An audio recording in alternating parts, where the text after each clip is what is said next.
Hello everyone. So welcome again. आज हम लोग मास और वेट के कॉन्सेप्ट को समझने की कोशिश करेंगे। तो सबसे पहले देखते हैं कि मास क्या होता है। तो मास जो है किसी भी मैटर के या मटेरियल के अंदर कंटेंट क्वांटिटी को बोलते हैं हम, ठीक है। और मास एक स्केलर क्वांटिटी है। स्केलर क्वांटिटी का मतलब ये होता है कि इसमें केवल मैग्नीट्यूड होगा और डायरेक्शन नहीं होगा, ठीक है। और मास का जो एसआई यूनिट है, इंटरनेशनल सिस्टम ऑफ यूनिट, वो क्या है? किलोग्राम। और सिंबल क्या है इसका? केजी।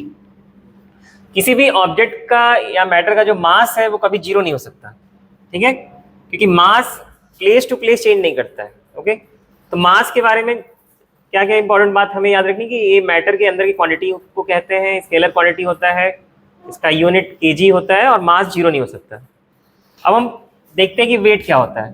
तो वेट का मतलब होता है फोर्स से, कि जिस फोर्स से अर्थ किसी भी ऑब्जेक्ट को अपने सेंटर के टुवर्ड्स अट्रैक्ट करेगा, that force will be known as weight of a body. तो इसको निकालने का तरीका क्या है? तो हमें ये पता है कि न्यूटन सेकंड लॉ से हम फोर्स को लिख सकते हैं मास इनटू एक्सेलरेशन। तो अर्थ के केस में ये जो एक्सेलरेशन है कितना हो जाता है? जी के बराबर। और जी की वैल्यू होती है 9.8 मीटर पर सेकेंड स्क्वायर। और ये जो फोर्स है बाय डेफिनेशन ये क्या बन जाएगा? वेट। तो W इज इक्वल टू हो जाएगा mg। और इस फॉर्मूले में हमें वेट W से मिलेगा, m का मतलब होता है mass of the object, and g का मतलब होता है acceleration due to gravity. Okay, और वेट का जो एसआई यूनिट है वो क्या होता है? न्यूटन। और इसका सिंबल क्या है? Capital N। अभी मैं आप शॉर्ट में देखेंगे कि 1 kg मास के लिए वेट कैसे निकालते हैं। तो 1 kg मास के लिए वेट निकालने के लिए हम लोग इस फॉर्मूले का इस्तेमाल करेंगे, W is equal to mg। और मास हमें 1 kg लेना है, तो मैंने यहाँ पुट किया 1 kg। जी की वैल्यू है 9.8 मीटर पर सेकंड स्क्वायर। फिर मैंने क्या किया? 9.8 को आगे किया और 1 kg into 1 metre per second square किया। और हमें डिफिनेशन से पता है कि 1 kg के मास को जब हम 1 मीटर पर सेकंड स्क्वायर के एक्सेलरेशन से मूव कराते हैं तो वो होता है 1 newton. Now 1 newton multiplied by 9.8 will give me W as 9.8 Newton.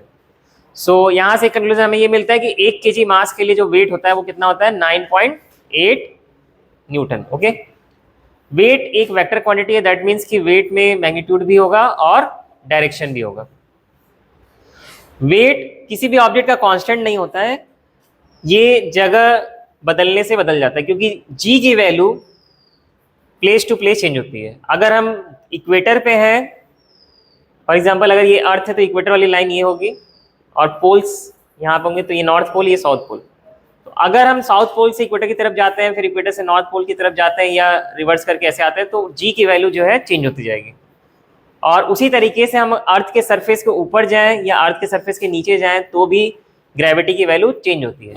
तो इसलिए वेट का वैल्यू भी चेंज होते रहेगा। वेट बॉडी का जीरो हो सकता है क्योंकि अर्थ के सेंटर पे जी की वैल्यू कितनी होती है? जीरो। ओके, तो wait of a body can be zero and can be positive also. और जब हम किसी भी ऑब्जेक्ट को अर्थ के सेंटर पे ले जाते हैं तो वहां पे वेट की वैल्यू जीरो हो जाती है, क्योंकि वहां पे जी की वैल्यू जीरो होती है। ओके, तो thank you for watching this video and have a nice day.